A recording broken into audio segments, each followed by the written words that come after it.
Bon, les amis, 4-1. 7 points d'avance sur l'FC Barcelone. En attendant Girona demain, j'espère qu'ils vont faire match nul. Bellingham incroyable, le but qu'il met, l'initiation de l'action, il fait tout. Il est gardien, il est milieu de terrain, il fait tout. Il est en attaque. Rodrigo qui marque. Modric, le scanner, l'œil, la vue panoramique, 360 degrés, le centre. Brahim qui optimise son temps de jeu incroyablement. Donc tu te dis, avec ce milieu de terrain, qu'est-ce qui se passe cette année? C'est quoi la différence avec l'année dernière? Tu as notamment un Bellingham, l'intelligence du jeu qu'il a, l'impact, le fait de il veut gagner à chaque fois, il est là, il est en défense, et aussi la rapidité. La différence se fait toujours au milieu de terrain, et ce milieu de terrain, il y a une rapidité. Valverde qui couvre, incroyable sur ce match-là. Dans ce match-là, il n'y a pas de tocard. Dans ce match-là, le seul maillon faible, ça a été l'arbitrage, encore une fois, de la Liga. L'arbitrage qui est trop passif, l'arbitrage qui ne revient pas au jeu, l'arbitrage qui parfois il laisse des actions alors qu'il y a vraiment faute. Le but, on s'est attardé sur Rodrigo.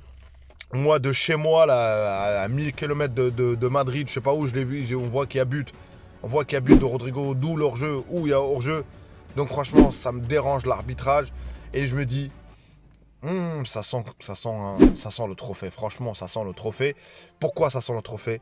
On a encaissé, je crois, 9 buts, je crois. On a un équilibre entre encaisser des buts et marquer des buts. Et ça, c'est important pour gagner la Liga. Ce qui a fait la différence avec le FC Barcelone, qui a plus de 2 buts par match, je crois. 2 buts par match. Donc voilà, abonnez-vous, commentez, likez. Place à la vidéo. Donc voilà, on a commencé avec une compo avec Kroos, Modric, titulaire. Je me suis trompé sur la compo. On a Modric, Kroos, titulaire, Brahim Diaz, Rodrigo, Bellingham, Valverde, donc Mendy, Alaba, Rudiger et Lucas Vázquez. Avec cette équipe, franchement, t'as géré le match. Et au-delà de ça, à la 18e minute, tenez bien. On voyait bien que leur stratégie a été simple. De toute façon, on le savait d'avance que ça allait défendre. Mais à un moment donné, comment on a débloqué le but, c'est un espèce de triangle, une transversale pour Lucas Vázquez. Elle revient sur Modric sans regarder le centre, la tête de Bellingham. 1-0, tu mets le but. Et juste après, on revient encore une fois. Et le but qui est arrivé de Rodrigo. Et là, on a pris un temps incroyable pour juger l'action. Et ça, franchement, c'est incroyable. L'arbitrage en Liga. Donc 2-0, tu sors avec un 2-0, tu reviens. Et malheureusement, on encaisse ce but-là. Couverture de leur jeu de Rudiger. Dommage sur ça, dommage. Bon, et après, tu as Brahim. Le mec, à chaque fois, on lui tente son temps de jeu. À chaque fois, il arrive.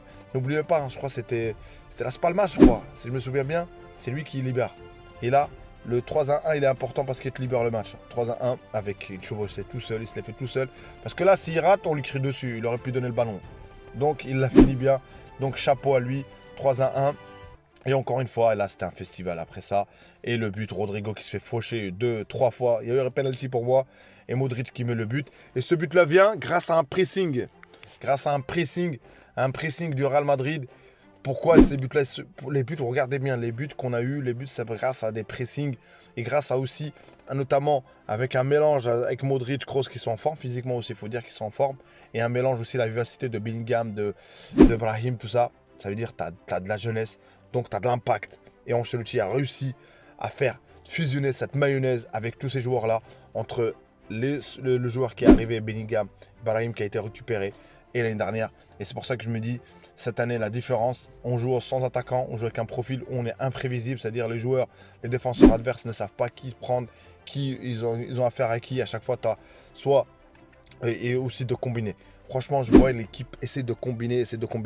Et pour Ancelotti, je pense, l'utilisation de Bellingham, c'est l'utilisation de Kaka. Je l'avais vu il y a longtemps, ça ne vient pas de moi. C'est encore une fois, ici, l'utilisation de Kaka est la même que Bellingham. Donc ça veut dire, cette année, pourquoi pas les grandes oreilles de la Ligue des Champions. Parce que la Liga, j'espère, si on continue sur ce train-là, sur ce rythme-là, je pense qu'on va la voir, cette Liga. J'espère. Donc voilà. Pour vous, dites-moi l'homme du match qui... Franchement, je cherchais qui va être homme du match. Moi, je cherchais... Quand tu cherches qui est homme du match, c'est que ton équipe tourne bien, comme un moteur diesel, comme un moteur, voilà, un développement durable. Ce Real Madrid là, c'est le développement durable. Endrick, qui a été salué, qui est arrivé, voilà, qui va être là l'année prochaine.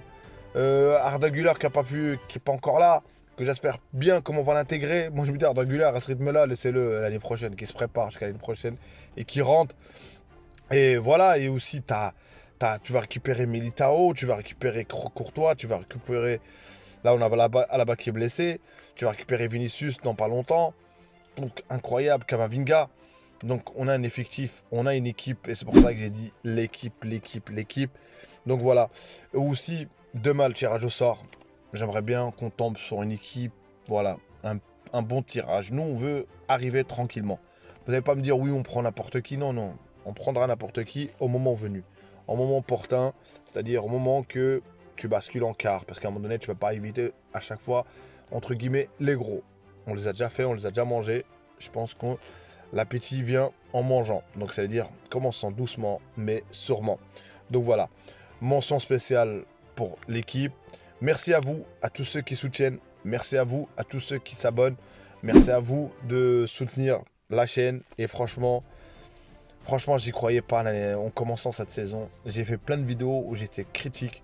Mais là, arrivé en décembre, en cette année de 2023, on est leader. On va être leader, je pense. Peut-être qu'on ne va pas gagner.